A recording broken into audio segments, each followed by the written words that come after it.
जी दोस्तों, तलबा व तालिबात, निज़ाम अकेडमी चैनल पे आप लोगों का वेलकम है। आज हम लोग सीडीपी की क्लास में इंडिविजुअल डिफरेंसेस के अंदर एक नई टर्मिनोलॉजी के बारे में सीखेंगे जिसको हम जानते हैं एटीट्यूड्स। ठीक है, एटीट्यूड को उर्दू ज़ुबान में रवैया कहते हैं। हम देखेंगे इससे मुताल्लिक़ किस तरह के सवालात आपके पूछे गए हैं। देखिए, एटीट्यूड में जिसको हम रवैया के नाम से जानते हैं, इसमें बहुत सारे सब टॉपिक हैं जिसके बारे में हम डिटेल से डिस्कस करेंगे। जैसे टाइप्स ऑफ एटीट्यूड क्या होता है, कंपोनेंट्स ऑफ एटीट्यूड, एटीट्यूड के कंपोनेंट्स क्या हैं, इसी के साथ डायमेंशंस ऑफ एटीट्यूड यानी एटीट्यूड के मैदान क्या हैं, फिर एबीसी मॉडल ऑफ एटीट्यूड यानी एटीट्यूड के एबीसी मॉडल क्या हैं, और फिर फिल्स जिम्बोर्डो करके एक साइकोलॉजिस्ट हैं, इन्होंने एटीट्यूड के ऊपर एक एक्सपेरिमेंट किया है। उस एक्सपेरिमेंट को भी देखेंगे। आखिर में इससे मुताल्लिक़ किस तरह के सवालात आपके सीटेट में, इसी के साथ टीएस टेट में, फिर हिंदुस्तान के अलग अलग स्टेट के टेट में यानी टीचिंग एग्ज़ाम में किस तरह से इंडिविजुअल डिफरेंसेस के अंदर एटीट्यूड से सवालात पूछे गए हैं। देखिए, एटीट्यूड एक नई टर्म है, आप सुनते होंगे। एक एटीट्यूड है, एक है एप्टीट्यूड। इसके बाद आप एटीट्यूड और एप्टीट्यूड दोनों में क्या क्या डिफरेंस है उसके बारे में भी आप सीख लेंगे। ठीक है, तो आपको पता है कि एटीट्यूड्स बेन ही आप देखेंगे बहुत से स्टेट में इंडिविजुअल डिफरेंसेस के अंदर अलग से एटीट्यूड आपके सिलेबस में लिखा हुआ है। जैसे आप टीएस टेट में देखेंगे, आंध्र प्रदेश के टेट में देखेंगे, यूपी टेट के सिलेबस में देखेंगे। और लेकिन एक किसका पार्ट है, इंडिविजुअल डिफरेंसेस का पार्ट है। ठीक है, एज अ टीचर हमें जानना बहुत ज़रूरी है ताकि इसको देख करके हम इसी से मुताल्लिक़ अपना टीएलएम, अपना टीचिंग मेथड, अपना टीचिंग जो है टेक्निक, इसका हम टीचिंग स्ट्रेटजी इसका इस्तेमाल कर सकेंगे क्लास के अंदर। ठीक है, जो आपको स्लाइड दिख रही है, आखिर में आप कमेंट बॉक्स में ज़रूर बताइएगा कि क्लास कैसी लगी। नए हैं तो चैनल को ज़रूर सब्सक्राइब कर लें, शेयर कर दें। जो भी आपका कॉमन ग्रुप है, मेरे कहने से आप उसमें भेज दीजिए। जो भी उर्दू मीडियम के स्टूडेंट हैं या हिंदी मीडियम के, ख़ास तौर पे उर्दू मीडियम वालों के लिए बहुत मुफीद है सीरीज़। ठीक है, क्योंकि जो टर्मिनोलॉजी है उसको हम उर्दू में भी समझेंगे। इसी के साथ लाइक करें और निज़ाम अकेडमी 22 करके टेलीग्राम चैनल से जुड़ जाएं। ठीक है, इसकी लिंक डिस्क्रिप्शन बॉक्स में आपको मिल जाएगी। देखिए, एटीट्यूड जिसको किस नाम से जाना जाता है, रवैया। ठीक है, अब एटीट्यूड आप बहुत बार इस्तेमाल करते हैं। जैसे आप देखेंगे कॉलेज लाइफ में, आपको पता है सब बैचलर होते हैं, एक दूसरे को लोग प्रपोज़ करते रहते हैं। बहुत से लोग ऐसा लफ्ज़ इस्तेमाल करते हैं, जैसे किसी ने किसी यानी फ़ीमेल को प्रपोज़ किया, अब उसने थोड़ा सा अपने हाव भाव बोलने चालने में उसने गलत जवाब दिया। आप कहते हैं कि अरे बहुत एटीट्यूड में रहती है, बहुत एटीट्यूड में आती है। या फीमेल हैं, वो लोग आपस में भी अपने सहेलियों में कहते हैं यार फलां जो है बहुत एटीट्यूड में रहती है, यानी उसका उठना, उसका बैठना, सारी चीज़ें थोड़ा अलग हैं। ठीक है, वो किसी से बात नहीं करती तो कहेंगे यार बहुत एटीट्यूड में है। तो एटीट्यूड का लफ्ज़ आप बार बार सुनते हैं। ठीक है, लेकिन इसको टीचिंग में किस तरह से यूज़ करते हैं, टीचिंग में इसकी डिफिनेशन क्या है, उसको आज के क्लास में हम लोग देखेंगे।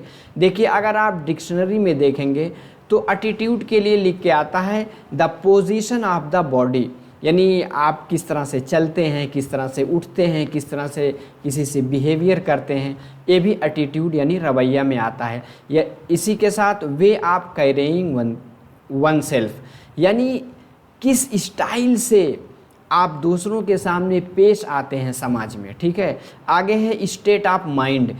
एक चीज़, आपके दिमाग में किसी के मुताल्लिक़ क्या एटीट्यूड है, यानी क्या थिंकिंग है, उसको भी हम एटीट्यूड यानी रवैया में शामिल करते हैं। ठीक है, और जो एप्टीट्यूड है, एप्टीट्यूड का ताल्लुक़ अहलियत से है। इसके बारे में अलग से एक वीडियो में हम लोग समझेंगे क्या है एप्टीट्यूड। देखिए, आप जब जाएंगे सिविल सर्विस में आपका पहला टेस्ट होता है एप्टीट्यूड टेस्ट। एप्टीट्यूड मतलब होता है किसी चीज़ की अहलियत, यानी किसी टाइम में कोई सिचुएशन दी जाए, आप किस तरह से अपने आईक्यू लेवल को, अपने दिमाग का इस्तेमाल करते हुए उस सिचुएशन को हैंडल करेंगे, हल करेंगे, उसको क्या कहते हैं, उसको कहते हैं एप्टीट्यूड।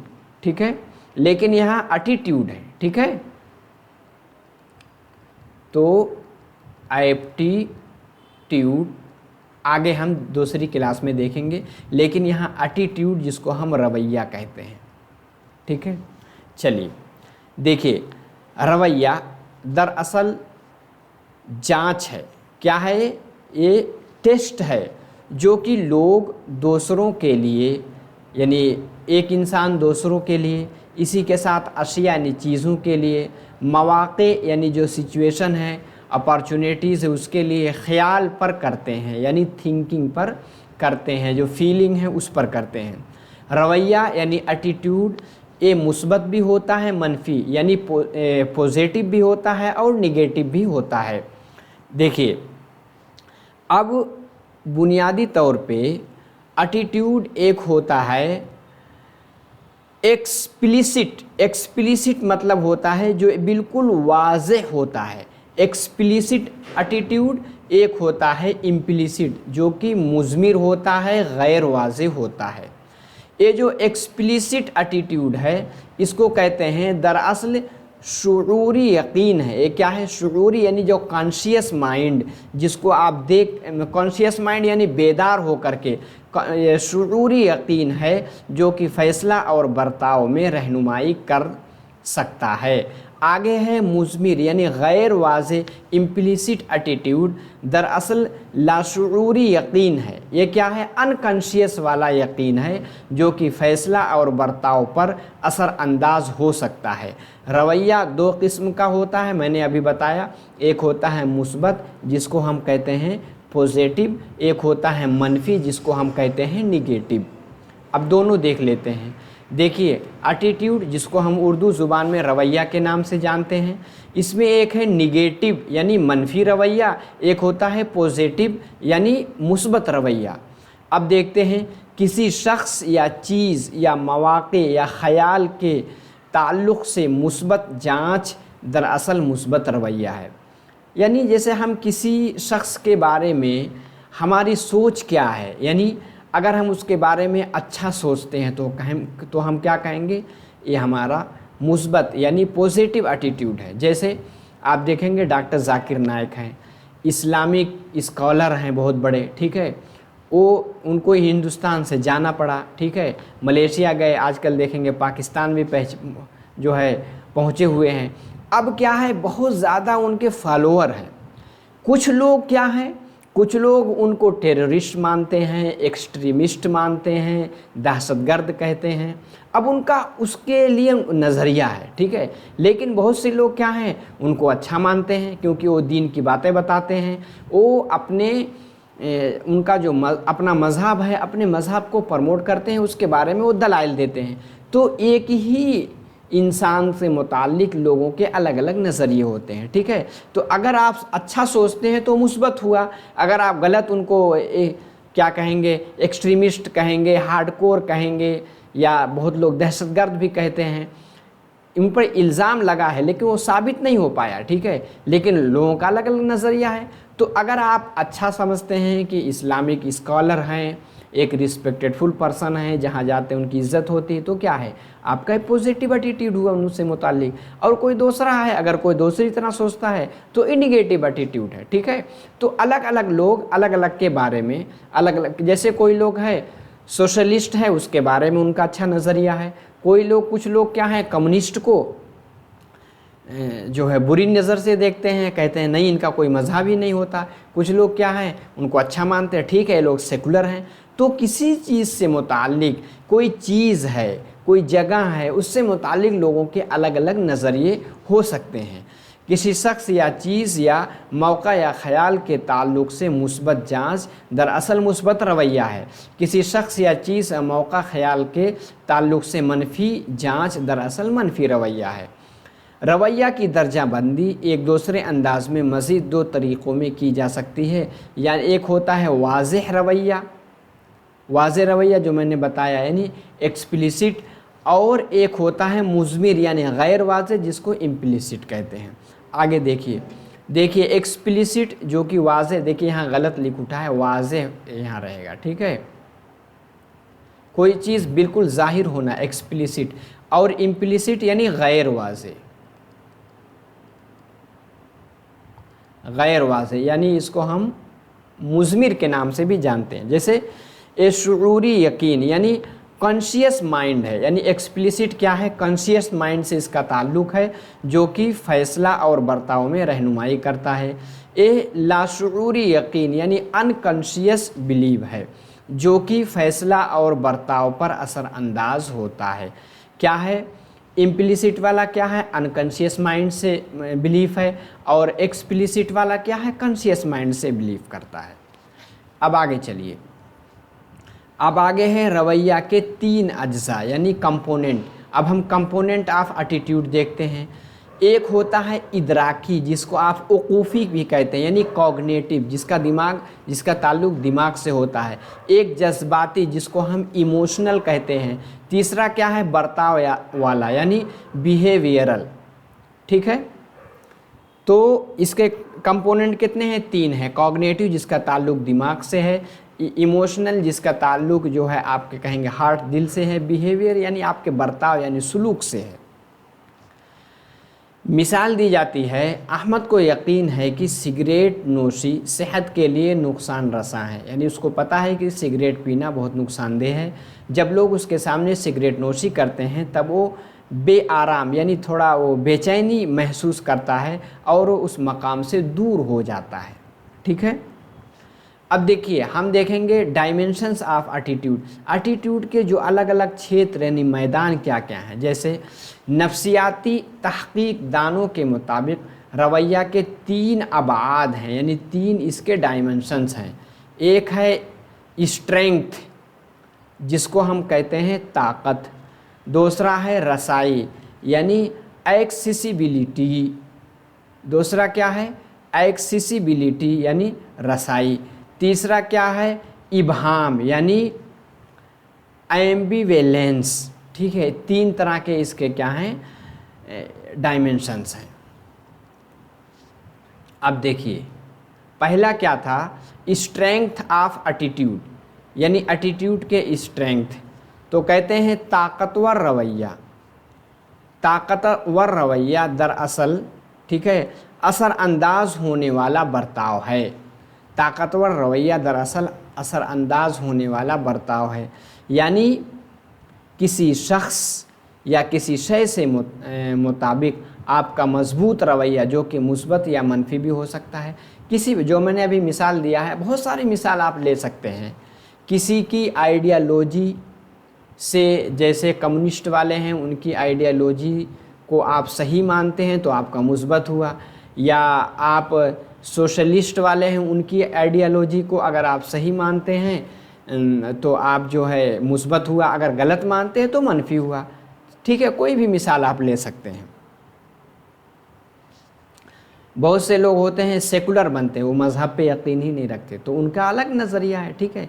ये भी आप एटीट्यूड यानी रवैया हो सकता है इंसान का अलग अलग। एक है एटीट्यूड एक्सेसिबिलिटी यानी रसाई, यानी रवैया की रसाई से मुराद आसानी से जो कि किसी फ़र्द या शय के ताल्लुक़ से फ़ौरी तौर पर जहन में आती है। उमूमन आसान रसाई वाला रवैया ताकतवर होता है, यानी किसी से मुताल्लिक़ बहुत तेज़ी से वहाँ तक वो पहुँच जाता है, उसको क्या कहते हैं एटीट्यूड एक्सेसिबिलिटी।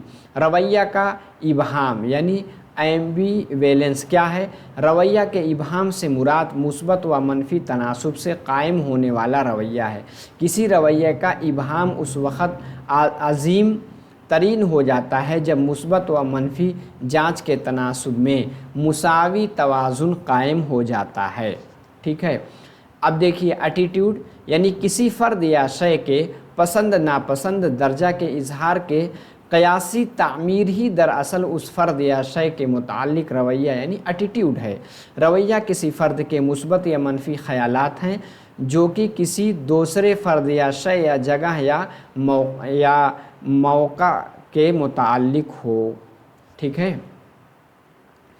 एटीट्यूड और एडजस्टमेंट अब क्या है, रवैये से मुताल्लिक़ जो है ABC मॉडल पर नुमू पाते हैं। यानी रवैये से मुताल्लिक़ ABC मॉडल क्या है, एक होता है अफेक्ट यानी किसी चीज़ का जो प्रभाव है। ठीक है। आगे है बिहेवियर, नंबर 3 होता है कॉग्निशन। ठीक है। बिहेवियर जो बर्ताव सलूक से मुताल्लिक़ है, कॉग्निशन जो कि इदराक से मुताल्लिक़ है। अब देखिए रवैये दरअसल हमारा ज़हनी फ़ैसला है जो कि किसी फ़र्द या शय से के मुताल्लिक़ हैं। असरदार तासुर या रद्द अमल दरअसल जज्बाती तासुर हैं जो किसी फ़र्द के किसी शय के मुताल्लिक़ तरजीह या फ़ौक़ियत के दर्जात हैं। बर्ताव का इरादा किसी फ़र्द की ख़याली अलामत है। कहते हैं इदराकी लिखा, इदराकी तासुर या रद्द अमल किसी फ़र्द का दूसरे फ़र्द या शय के मुताल्लिक़ यकीन की इदराकी जाँच है। अक्सर रवैये तो रास्त यानी या तो रास्त तजर्बात यानी जो डायरेक्ट आपके एक्सपीरियंस हैं से या माहौल के मुशाहदाती इक्तिसाब से कायम होते हैं। अब देखिए एटीट्यूड फॉर्मेशन यानी रवैया किस तरह से बनता है, इसको हम देखेंगे।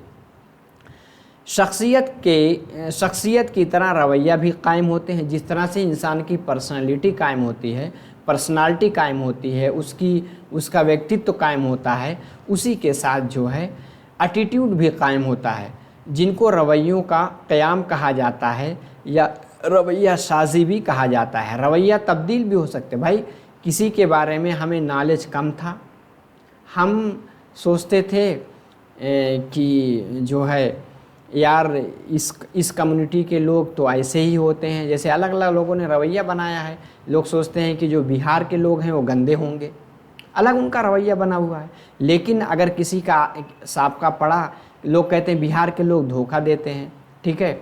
तो क्या है, लोगों उनके साथ 2-3 लोग ऐसे किसी से धोखा खाए, लेकिन कोई ऐसा इंसान जो बिहार स्टेट से ताल्लुक़ रखता है, उसका बिहेवियर भी अच्छा है, उसका सलूक भी अच्छा, उसके साथ जो है उसका वास्ता पड़ा, कुछ दिन रहा तो उसका नज़रिया बदल गया कि नहीं यार ये इलाके नहीं कि यहाँ के लोग ऐसे वहाँ के लोग ऐसे नहीं, बल्कि हर जगह हर तरह के इंसान पाए जाते हैं।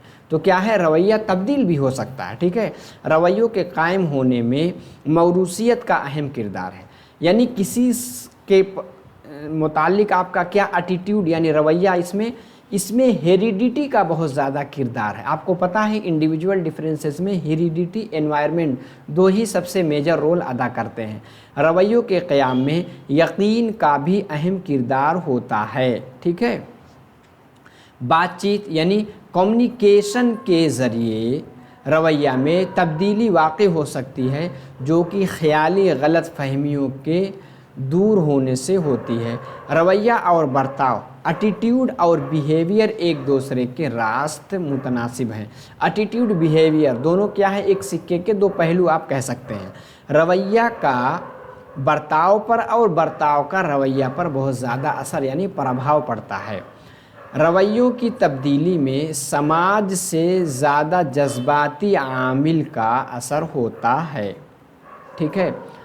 रोज़मर्रा की ज़िंदगी में और रोज़ाना के माहौल में अदा किए जाने वाले किरदार का असर भी रास्त तौर पर रवैये पर होता है। रवैयों के कायम होने में माहौल का और हालात का अहम किरदार होता है। बाज़ औक़ात कायमशुदा रवैयों के तब्दील होने में भी बहुत ज़्यादा वक्त दरकार होता है। रवैयों के क़याम होने में ज़िंदगी में अदा किए जाने वाले किरदार का भी अहम हिस्सा होता है। अब हम देखेंगे एटीट्यूड पे जो एक्सपेरिमेंट किसने किया है। फिल ज़िम्बैंडो नाम के एक नफ्सियातदा यानी साइकोलॉजिस्ट ने एक तजर्बा किया। उसने इस तजर्बा का नाम क्या दिया, प्रिजन स्टडी यानी कैद खाने का मुताला।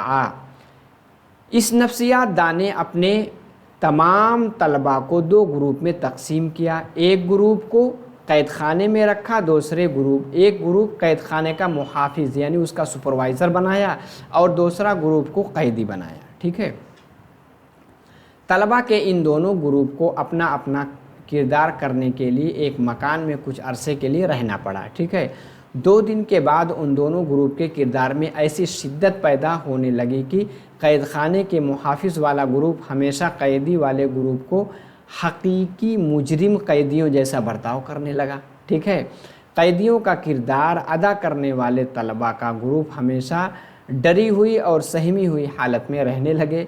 इन दोनों ग्रुप के रवैये में ऐसी ताकत और असर पैदा हुआ कि इस नफ्सियात दां यानी जिम्बैंडो को वक्त से पहले यानी 6 दिन के बाद ही इस स्टडी को ख़त्म करना पड़ा। ठीक है, तो अब इससे क्या नतीजा निकला? मसलन अगर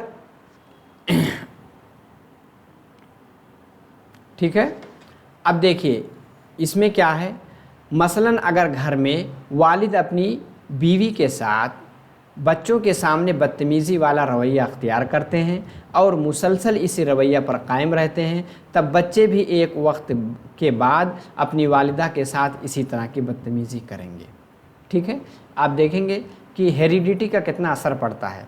अगर वालिदैन अपने तमाम फ़र्जंद में से किसी एक फ़र्जंद को ज़्यादा ज़िम्मेदारियाँ का बोझ दे दें और घर की हर ज़िम्मेदारी सौंपते हैं, तब उसके दूसरे भाई भी हर ज़िम्मेदारी उसी भाई पर सौंप देते हैं। ठीक है, और ज़िम्मेदारी की तकमील में ताख़ीर होने पर उसी को बुरा भला भी कहते हैं। ऐसा देखा जा रहा है, आप अपने घर आसपास पड़ोस में भी देख सकते हैं। उमूमन हिंदुस्तानी समाज में जो घर की बड़ी बहू होती है वही क्या घर की मालिकन बन जाते हैं, क्योंकि जब सास बूढ़ी हो जाती है तो बड़ी बहू को ज़िम्मेदारी मिल जाती है। अब जो छोटी बहू हैं सब उसके ऊपर ज़िम्मेदारी डाल लेते हैं। अगर ज़िम्मेदारी में कहीं कुछ कमी होती है सब उसी को काट खाने के लिए दौड़ते हैं। ठीक है, तो क्या है, अगर बड़ी बहू काबिल ना हो तो फिर उसको हटा करके नीचे वाले बहू को मौका दिया जाता है। ठीक है, अब देखेंगे कंपोनेंट। ठीक है, अब हम देखेंगे कुछ इससे मुताल्लिक जो है सवालात। देखिए अब इसका इम्प्लीमेंटेशन एजुकेशन में किस तरह से होगा। देखिए रवैया, जिस तरह से आप बच्चों के साथ पेश आएंगे, ज़्यादा देर तक उस तरह पेश आएंगे, वो एक चीज़ वो बाद में वो रवैया उस तरह से वो बच्चों का टीचर के मुताल्लिक रवैया पैदा हो जाएगा कि इसलिए टीचर को फ्लेक्सिबल होना चाहिए। ठीक है, कभी गुस्सा भी करना चाहिए, कभी उनको डांटना भी चाहिए। ठीक है, एक तरह के रवैये से नहीं पढ़ाना चाहिए। देखिए कंपोनेंट जो कि रवैया में शामिल नहीं है। अब रवैया के कितने कंपोनेंट थे, उसमें से कौन सा शामिल नहीं है। देखिए अफेक्टिव नहीं शामिल था, कॉग्निटिव शामिल था, जज्बाती शामिल था और बिहेवियरल 3 शामिल था। ठीक है, इस तरह के सवालात ऐसे आते हैं। मुंदरजा झेल में से सही बयान स्टेटमेंट का क्या है बताइए। रवैया मुस्बत और मनफी हो सकता है। ठीक है, और क्या है, वाज़ेह रवैया यानी एक्सप्लिसिट एटीट्यूड शुऊरी यकीन है जो कि फ़ैसला साजी और बर्ताव में रहनुमाई करता है। मुज़मिर यानी गैर वाज़ेह इम्प्लिसिट एटीट्यूड लाशूरी यकीन है जो कि फ़ैसला साजी बर्ताव पर असर अंदाज होता है। मुंदरजा बाला तमाम बताए। देखिए ये सारी चीज़ें हमने अभी पढ़ी है, डी वाला ऑप्शन इसमें सही होगा। तीसरा सवाल क्या है, रसाई जिसकी वजह से रवैया जहन में आता है और असर अंदाज होता है। बताइए क्या है। एटीट्यूड स्ट्रेंथ है, रवैये का इबहाम है यानी एब्रीवियंस है, रवैये की रसाई है यानी एटीट्यूड एक्सेसिबिलिटी है, रवैये की कमज़ोरी है। बताइए एटीट्यूड जो है एटीट्यूड वीकनेस है, इसमें से कौन सा सही होगा। देखिए ये एटीट्यूड एक्सेसिबिलिटी माना जाएगा। क्यों, रसाई जिसकी वजह से रवैया जहन में आता है, ये क्या है, यही एक्सेसिबिलिटी मानी, इसी को एक्सेसिबिलिटी कहा जाता है। मुंदरजा झेल में से गलत बयान क्या है बताइए। बहुत ज़्यादा रसाई वाला रवैया ताकतवर होता है, ये तो सही है। ठीक है, किसी रवैया के इबहाम का मतलब मुस्बत व मनफी जांच के दरमियान का तनासुब है जो कि आदात बनाता है। ये भी सही है। किसी रवैया का इबहाम जैसे जैसे मुस्बत व मनफी जांच ज़्यादा से ज़्यादा गैर मुसावी होते हैं में इजाफ़ा होता है। ये चीज़ नहीं, ये चीज़ गलत है। ठीक है, आगे क्या है? ताकतवर रवैया वो है जो कि जहन में मजबूत हो और बर्ताव पर बहुत ज़्यादा असरानंदाज हो। ये भी सही है। तो देखिए पूछा क्या जा रहा है? गलत बयान। तो गलत बयान सी वाला सही है, तो इसलिए यानी सी वाला गलत बयान है, इसलिए सी वाला ऑप्शन सही माना जाएगा। आगे पूछा जा रहा है मुंदरजा झेल में से कौन सा तजर्बा के फ़ेल की तरह तब्दील हो सकता है? बताइए। तजर्बा के फ़ेल की तरह शख्सियत यानी पर्सनालिटी, आगे है इंटेलिजेंस यानी ज़हानत, दिलचस्पी यानी इंटरेस्ट, और एटीट्यूड यानी रवैया। तजर्बा के फ़ेल की तरह तब्दील, आपको पता है तब्दील हो सकता एटीट्यूड।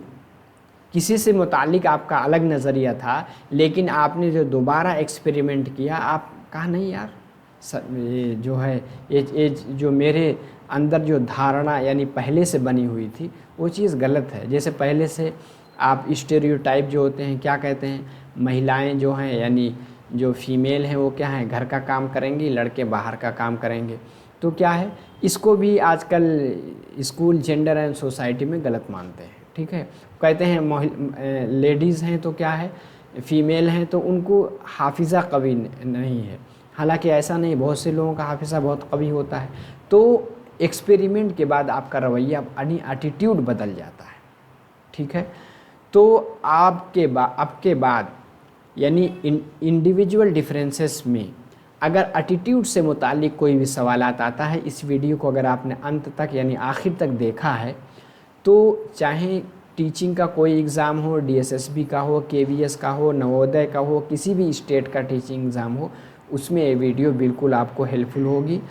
तो चलिए, ठीक है, जाने से पहले कमेंट बॉक्स में ज़रूर अपना फीडबैक देकर जाइए, शेयर कर दीजिए, अगर अभी तक शेयर नहीं किया है लाइक करके जाइए, चैनल को नए हैं तो सब्सक्राइब भी ज़रूर कर लीजिए, और निज़ाम अकेडमी 22 करके टेलीग्राम चैनल है उससे जुड़ जाएं, उसकी लिंक डिस्क्रिप्शन बॉक्स में है। इसी के साथ सीटेट उर्दू पेडागोजी की सारी सीरीज़ आपको मौजूद है, प्लेलिस्ट में जा कर के देख सकते हैं। हर एक टॉपिक से रिलेटेड वीडियो और मॉक टेस्ट भी यानी प्रीवियस ईयर क्वेश्चन भी आपको मिल जाएंगे। तो क्लास में इतना ही, अगले क्लास में फिर मिलते हैं। चलिए अपनी तैयारी कीजिए।